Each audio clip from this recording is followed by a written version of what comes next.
Trafalgar, por Benito Pérez Galdós, número 8. No puedo describir el entusiasmo que despertó en mi alma la vuelta a Cádiz. En cuanto pude disponer de un rato de libertad, después que mi amo quedó instalado en casa de su prima, salí a las calles y corrí por ellas sin dirección fija, embriagado con la atmósfera de mi ciudad querida. Después de ausencia tan larga, lo que había visto tantas veces embelesaba mi atención como cosa nueva y extremadamente hermosa. En cuantas personas encontraba al paso veía un rostro amigo, y todo era para mí simpático y risueño. Los hombres, las mujeres, los viejos, los niños, los perros, hasta las casas, pues mi imaginación juvenil observaba en ello no sé qué de personal y animado. Se me representaban como seres sensibles. Parecíame que participaban del general contento por mi llegada, remedando en sus balcones y ventanas las facciones de un semblante alborozado. Mi espíritu veía reflejar en todo lo exterior su propia alegría. Corría por las calles con gran ansiedad, como si en un minuto quisiera verlas todas. En la plaza de San Juan de Dios compré algunas golosinas, más que por el gusto de comerlas, por la satisfacción de presentarme regenerado ante las vendedoras, a quienes me dirigí como antiguo amigo, reconociendo algunas como favorecedoras en mi anterior miseria y a otras como víctimas aún no aplacadas de mi inocente afición al merodeo. Las más no se acordaban de mí, pero algunas me recibieron con injurias recordando las proezas de mi niñez y haciendo comentarios tan chistosos sobre mi nuevo empaque y la gravedad de mi persona que tuve que alejarme a toda prisa, no sin que lastimaran mi decoro algunas cáscaras de frutas lanzadas por experta mano contra mi traje nuevo. Como tenía la conciencia de mi formalidad, estas burlas más bien me causaron orgullo que pena. Recorrí luego la muralla y conté todos los barcos fondeados a la vista. Hablé con cuantos marineros hallé al paso, diciéndoles que yo también iba a la escuadra, y preguntándoles con tono muy enfático si había recalado la escuadra de Nelson. Después les dije que Mr. Corneta era un cobarde, y que la próxima función sería buena. Llegué por fin a la caleta y allí mi alegría no tuvo límites. Bajé a la playa y quitándome los zapatos, salté de peñasco en peñasco. Busqué a mis antiguos amigos de ambos sexos, mas no encontré sino muy pocos. Unos eran ya hombres y habían abrazado mejor carrera, otros habían sido embarcados por la leva y los que quedaban apenas me reconocieron. La movible superficie del agua despertaba en mi pecho sensaciones voluptuosas. Sin poder resistir la tentación y compelido por la misteriosa atracción del mar, cuyo elocuente rumor me ha parecido siempre, no sé por qué, una voz que solicita dulcemente en la bonanza o llama con imperiosa cólera en la tempestad, me desnudé a toda prisa y me lancé en él como quien se arroja en los brazos de una persona querida. Nadé más de una hora experimentando un placer indecible, y vistiéndome luego seguí mi paseo hacia el barrio de la Viña, en cuyas edificantes tabernas encontré algunos de los más célebres perdidos de mi glorioso tiempo. Hablando con ellos yo me las echaba de hombre de pro, y como tal gasté en obsequiarles los pocos cuartos que tenía. Preguntéles por mi tío, mas no me dieron noticia alguna de su señoría, y luego que hubimos charlado un poco me hicieron beber una copa de aguardiente que al punto dio con mi pobre cuerpo en tierra. Durante el período más fuerte de mi embriaguez creo que aquellos tunantes se rieron de mí cuanto les dio la gana, pero una vez me serené un poco salí avergonzadísimo de la taberna. Aunque andaba muy difícilmente quise pasar por mi antigua casa y vi en la puerta a una mujer andrajosa que freía sangre y tripas.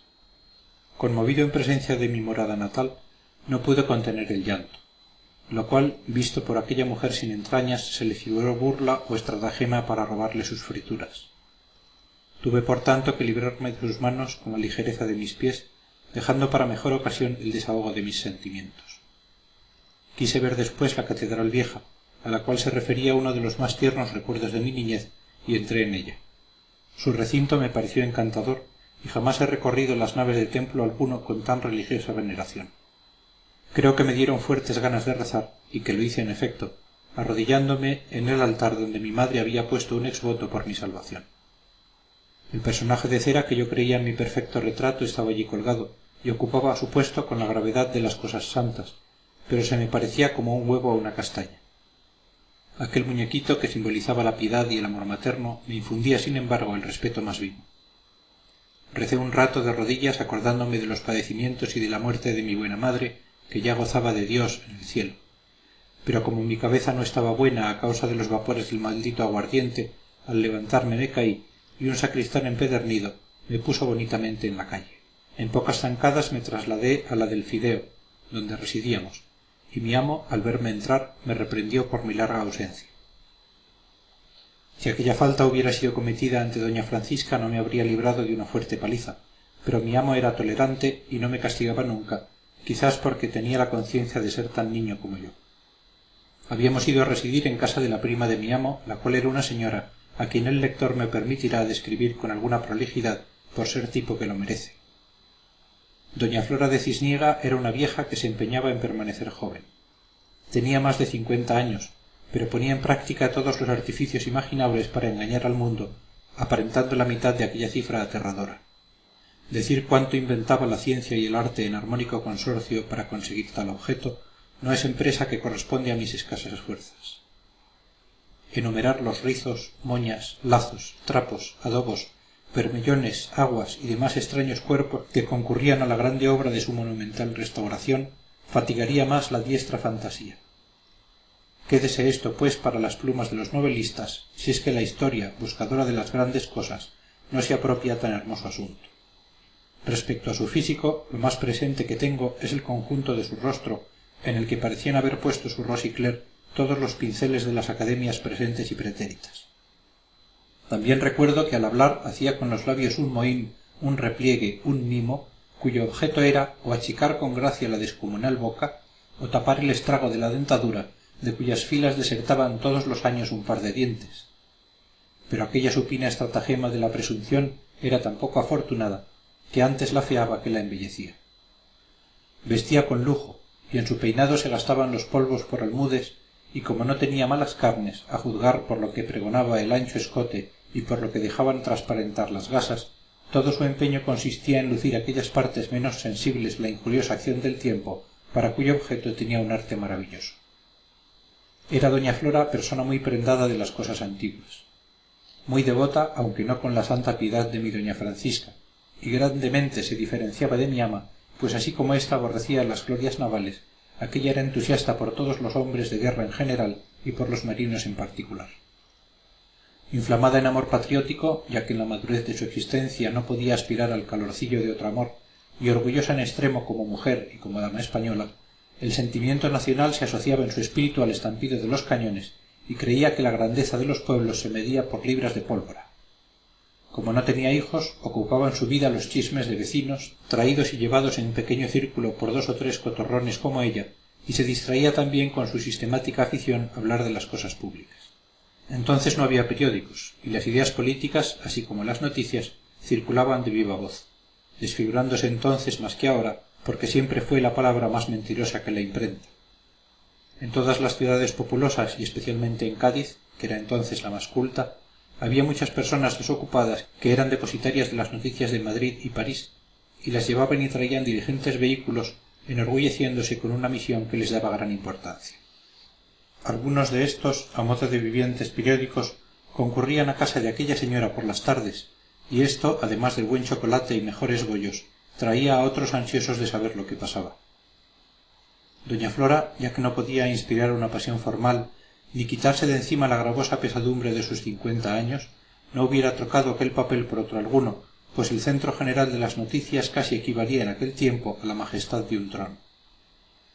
Doña Flora y doña Francisca se aborrecían cordialmente, como comprenderá quien considere el exaltado militarismo de la una y el pacífico apocamiento de la otra. Por esto, hablando con su primo en el día de nuestra llegada, le decía la vieja: «Si tú hubieras hecho caso siempre de tu mujer, todavía serías guardia marina. ¡Qué carácter! Si yo fuera hombre y casado con mujer semejante, reventaría como una bomba. Has hecho bien en no seguir su consejo y en venir a la escuadra. Todavía eres joven, Alonsito. Todavía puedes alcanzar el grado de brigadier que tendrías ya de seguro si Paca no te hubiese echado una calza como a los pollos para que no salgan del corral». Después, como mi amo, impulsado por su gran curiosidad, le pidiese noticias, ella le dijo: «Lo principal es que todos los marinos de aquí están muy descontentos del almirante francés, que ha probado su ineptitud en el viaje a la Martinica y en el combate de Finisterre. Tal es su timidez y el miedo que tiene a los ingleses, que al entrar aquí la escuadra combinada en agosto último no se atrevió a apresar el crucero inglés mandado por Collingwood, y que sólo constaba de 3 navíos.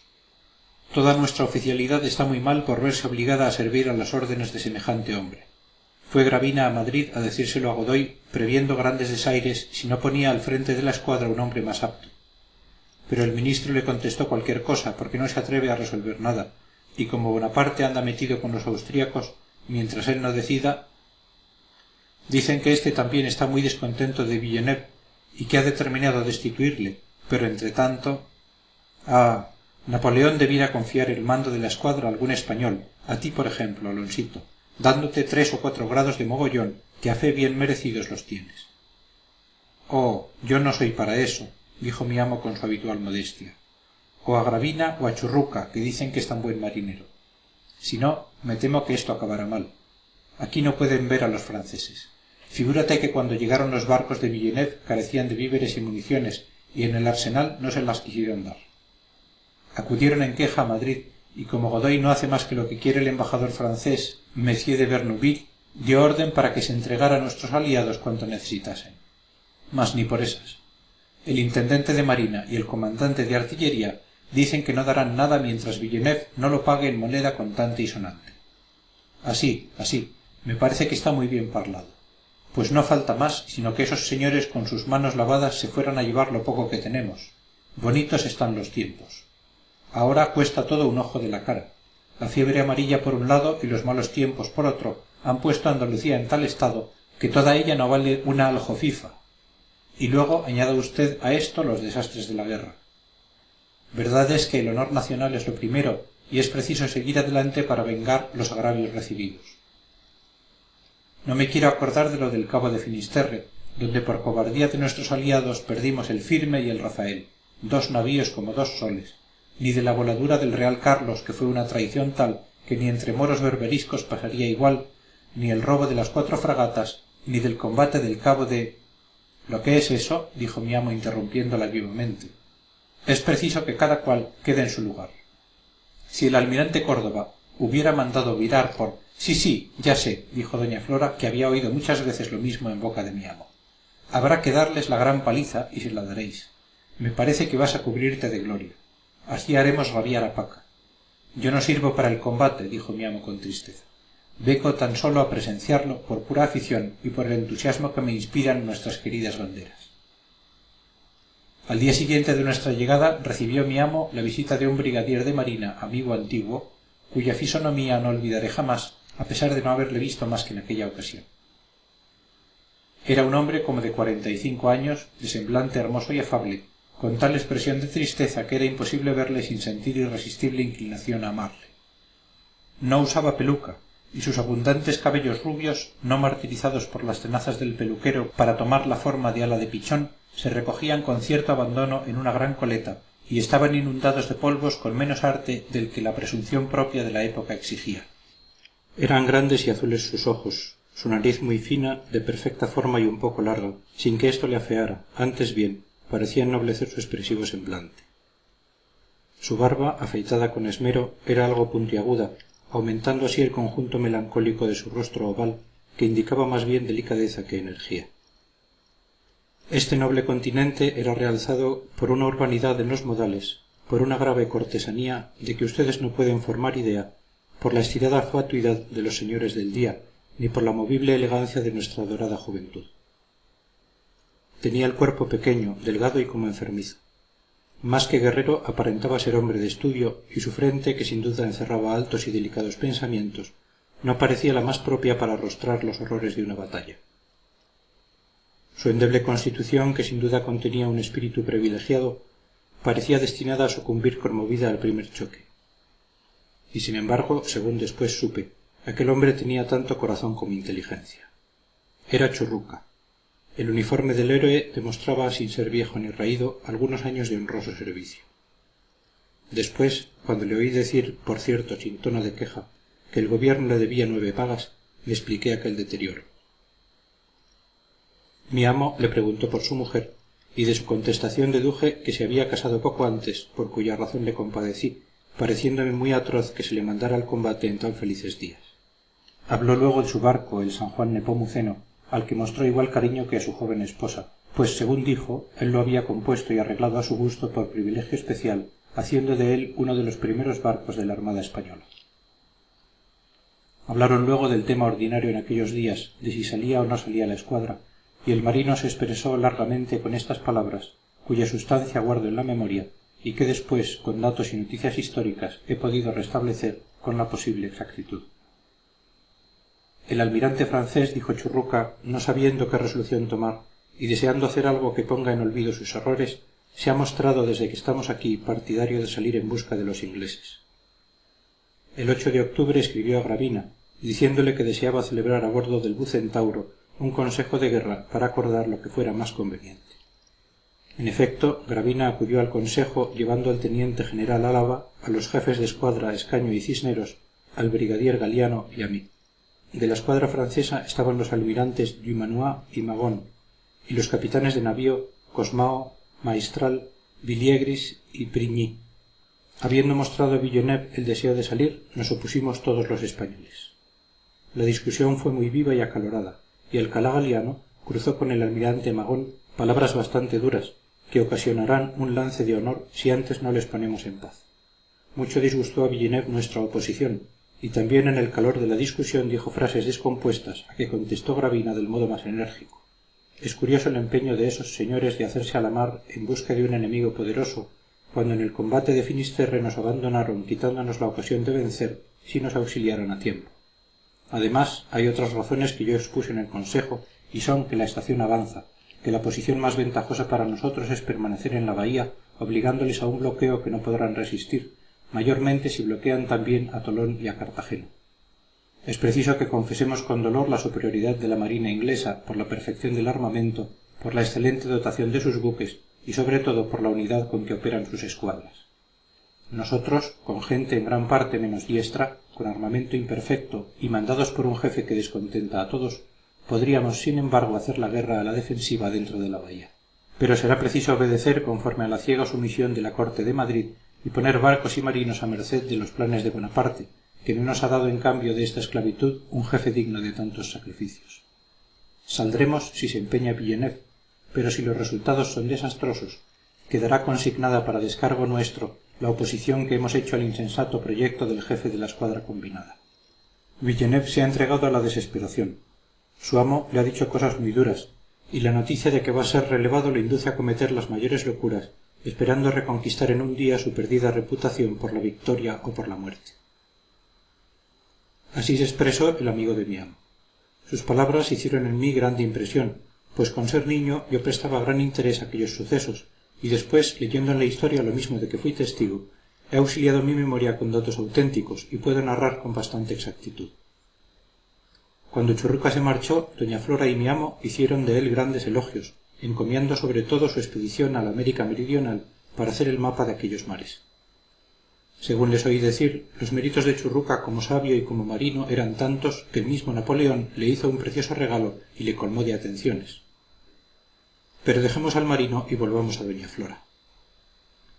A los 2 días de estar allí noté un fenómeno que me disgustó sobremanera, y fue que la prima de mi amo comenzó a prendarse de mí, es decir, que me encontró pintiparado para ser su paje.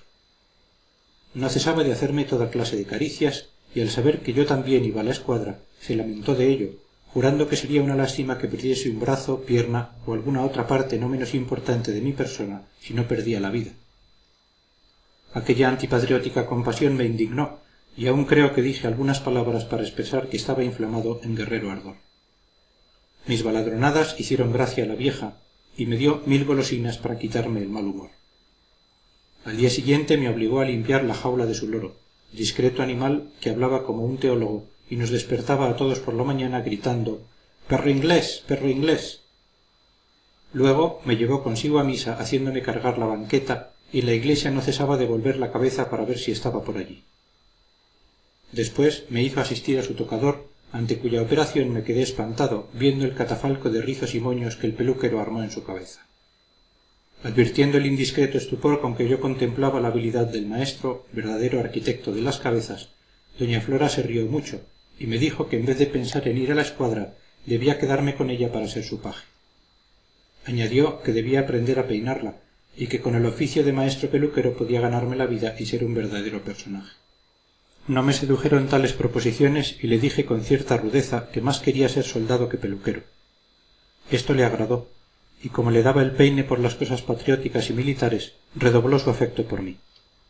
A pesar de que allí se me trataba con mimo, confieso que me cargaba a más no poder la tal doña Flora, y que a sus almibaradas finezas prefería los rudos pescozones de mi iracunda doña Francisca. Era natural, su intempestivo cariño, sus dengues, la insistencia con que solicitaba mi compañía diciendo que le encantaba mi conversación y persona, me impedían seguir a mi amo en sus visitas a bordo. Le acompañaba en tan dulce ocupación un criado de su prima, y en tanto yo, sin libertad para correr por Cádiz, como hubiera deseado, me aburría en la casa en compañía del loro de doña Flora y de los señores que iban allá por las tardes a decir si saldría o no la escuadra y a cosas menos manoseadas, si bien más frívolas. Mi disgusto llegó a la desesperación cuando vi que Marcial venía a casa y que con él iba mi amo a bordo, aunque no para embarcarse definitivamente. Y cuando esto ocurría, y cuando mi alma atribulada acariciaba aún la débil esperanza de formar parte de aquella expedición, doña Flora se empeñó en llevarme a pasear a la Alameda y también al Carmen a rezar vísperas. Esto me era insoportable, tanto más cuanto que yo soñaba con poner en ejecución cierto atrevido proyectillo que consistía en ir a visitar por cuenta propia uno de los navíos, llevado por algún marinero conocido que esperaba encontrar en el muelle. Salí con la vieja y al pasar por la muralla deteníame para ver los barcos. Mas no me era posible entregarme a las delicias de aquel espectáculo por tener que contestar a las 1000 preguntas de doña Flora, que ya me tenía mareado. Durante el paseo se le unieron algunos jóvenes y señores mayores. Parecían muy encopetados y eran las personas a la moda en Cádiz, todos muy discretos y elegantes. Alguno de ellos era poeta, o mejor dicho, todos hacían versos, aunque malos, y me parece que les oí hablar de cierta academia en que se reunían para tirotearse con sus estrofas, entretenimiento que no hacía daño a nadie. Como yo observaba todo, me fijé en la extraña figura de aquellos hombres, en sus afeminados gestos y sobre todo en sus trajes, que me parecieron extravagantísimos. No eran muchas las personas que vestían de aquella manera en Cádiz, y pensando después en la diferencia que había entre aquellos arreos y los ordinarios de la gente que yo había visto siempre, comprendí que consistía en que éstos vestían a la española y los amigos de doña Flora conforme a la moda de Madrid y de París. Lo que primero atrajo mis miradas fue la extrañeza de sus bastones, que eran unos garrotes retorcidos y con gruesísimos nudos. No se les veía la barba porque la tapaba la corbata, especie de chal, que dando varias vueltas alrededor del cuello y prolongándose ante los labios, formaba una especie de cesta, una bandeja, o más bien vacía, en que descansaba la cara. El peinado consistía en un artificioso desorden, y más que con peine parecía que se lo habían aderezado con una escoba. Las puntas del sombrero les tocaban los hombros. Las casacas, altísimas de talle, casi barrían el suelo con sus faldones. Las botas terminaban en punta. De los bolsillos de su chaleco pendían multitud de dijes y sellos. Sus calzones listados se atacaban a la rodilla con un enorme lazo, y para que tales figuras fueran completos mamarrachos, todos llevaban un lente que durante la conversación acercaban repetidas veces al ojo derecho, cerrando el siniestro, aunque en entrambos tuvieran muy buena vista. La conversación de aquellos personajes versó sobre la salida de la escuadra, alternando con este asunto la relación de no sé qué baile o fiesta que ponderaron mucho, siendo uno de ellos objeto de grandes alabanzas por lo bien que hacía trenzas con sus ligeras piernas bailando la gavota. Después de haber charlado mucho entraron con doña Flora en la iglesia del Carmen, y allí, sacando cada cual su rosario, rezaron que se las pelaban un buen espacio de tiempo, y alguno de ellos me aplicó lindamente un coscorrón en la coronilla, porque en vez de orar tan devotamente como ellos, prestaba demasiada atención a 2 moscas que revoloteaban alrededor del rizo culminante del peinado de doña Flora. Salimos después de haber oído un enojoso sermón que ellos celebraron como obra maestra. Paseamos de nuevo. Continuó la charla más vivamente, porque se nos unieron unas damas vestidas por el mismo estilo, y entre todos se armó tan ruidosa algazara de galanterías, frases y sutilezas, mezcladas con algún verso insulso, que no puedo recordarlas. Y en tanto, Marcial y mi querido amo trataban de fijar día y hora para trasladarse definitivamente a bordo. Y yo estaba expuesto a quedarme en tierra sujeto a los antojos de aquella vieja que me empalagaba con su insulso cariño. ¿Creerán ustedes que aquella noche insistió en que debía quedarme para siempre a su servicio? ¿Creerán ustedes que aseguró que me quería mucho y me dio como prueba algunos afectuosos abrazos y besos, ordenándome que no lo dijera a nadie? Horribles contradicciones de la vida, pensaba yo al considerar cuán feliz habría sido si mi amita me hubiera tratado de aquella manera. Yo, turbado hasta lo sumo, le dije que quería ir a la escuadra y que cuando volviese me podría querer a su antojo, pero que si no me dejaba realizar mi deseo la aborrecería tanto así, y extendí los brazos para expresar una cantidad muy grande de aborrecimiento. Luego, como entrase inesperadamente mi amo, yo, juzgando llegada la ocasión de lograr mi objeto por medio de un arranque oratorio que había cuidado de preparar, me arrodillé delante de él, diciéndole en el tono más patético que si no me llevaba a bordo me arrojaría desesperado al mar. Mi amo se rió de la ocurrencia. Su prima, haciendo mimos con la boca, fingió cierta hilaridad que le afeaba el rostro amojamado, y consintió al fin. Diome 1000 golosinas para que comiese a bordo, me encargó que huyese de los sitios de peligro, y no dijo una palabra más contraria a mi embarque, que se verificó a la mañana siguiente muy temprano. Fin del número 8.